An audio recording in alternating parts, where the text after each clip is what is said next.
ஆகும், இல்லைன்னா பிரிண்ட் ஆகாது. ஸோ ஒன்ஸ் எக்ஸாக்டா மேட்ச் ஆனா மட்டும் பிரிண்ட் ஆச்சுன்னா அதான் ஈக்குவல் டு ஆப்ரேட்டர். அப்படி மேட்ச் ஆகலைன்னா அந்த ரோ பிரிண்ட் ஆகாது.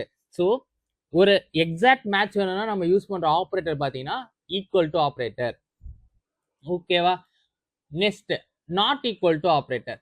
நாட் ஈக்குவல் டு ஆப்ரேட்டர் பார்த்தீங்கன்னா டோட்டலி டிஃப்ரெண்ட். இப்போ ஈக்குவல் டு ஆப்ரேட்டரை பொறுத்த வரைக்கும் ரெண்டு சைடும் சேமா இருந்தாரா பிரிண்ட் ஆகும் நான் சொன்னேன். ஓகேவா? இப்போ not equal to operator. Not equal to ஆப்ரேட்டர்னா எக்ஸ்க்ளமேட்டரி ஈக்குவல் டுன்னு வரும். இப்போ என்ன பண்ணணும்னா இந்த சைடு 9 இருந்து இந்த சைடு 10 இருக்குன்னு வச்சுக்கலாம். அப்ப என்ன பண்ணும், இது வந்து ரெண்டு சைடும் வேற வேற நம்பர் இருந்துச்சுன்னா இதுக்கு அவுட்புட் வந்து ட்ரூன்னு கொடுக்கும். ஒன்ஸ் இது அவுட்புட் ட்ரூன்னு கொடுத்துச்சுன்னா அந்த ரோ பிரிண்ட் ஆகும்.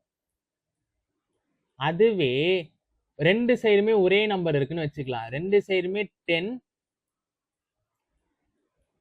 10 இருந்துச்சுன்னா இந்த நாட் ஈக்குவல் டு ஆப்ரேட்டர் நம்மளுக்கு ஃபால்ஸ்ன்னு கொடுக்கும். ஒன்ஸ் இது ஃபால்ஸ்ன்னு நம்மளுக்கு கொடுத்துருச்சுன்னா நம்மளுக்கு அந்த ரோ பிரிண்ட் ஆகாது. இதுதான் லாஜிக். ஓகேங்களா? அந்த ரோ பிரிண்ட் ஆகுமா ஆகாதான்னு சொல்லி equal to and not equal to. ஓகேவா? இதுல நான் காட்டுறேன். இப்ப நான் இதை நாட் ஈக்குவல் டு அப்ளை பண்றேன். இப்ப பாத்தீங்கன்னா 30 மட்டும் வந்திருக்காரு. ஓகேவா?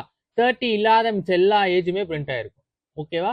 ஸோ அந்த குறிப்பிட்ட டேட்டாவை மட்டும் ரிமூவ் பண்ணிட்டு மிச்ச எல்லாத்தையுமே பிரிண்ட் பண்ணணும்னு நம்ம நினைச்சோம்னா not equal to operator use பண்ணணும். இதே நான் 37 போட்டேன்னா என் 37 ஏஜே வராது. 37 ஏஜ் இல்லாத மிச்ச எல்லா ஏஜுமே வரும். அவ்வளவுதான் கான்செப்ட். ஓகேங்களா? ஒரு எக்ஸாக்ட் மேட்ச் வேணும்னா நம்ம யூஸ் பண்றது பாத்தீங்கன்னா ஈக்குவல் டு ஆப்ரேட்டர். அந்த பர்டிகுலர் டேட்டா மட்டும் வேணாம்னா நம்ம யூஸ் பண்றது நாட் ஈக்குவல் டு ஆப்ரேட்டர். இப்ப அடுத்த நம்ம பார்க்க போறது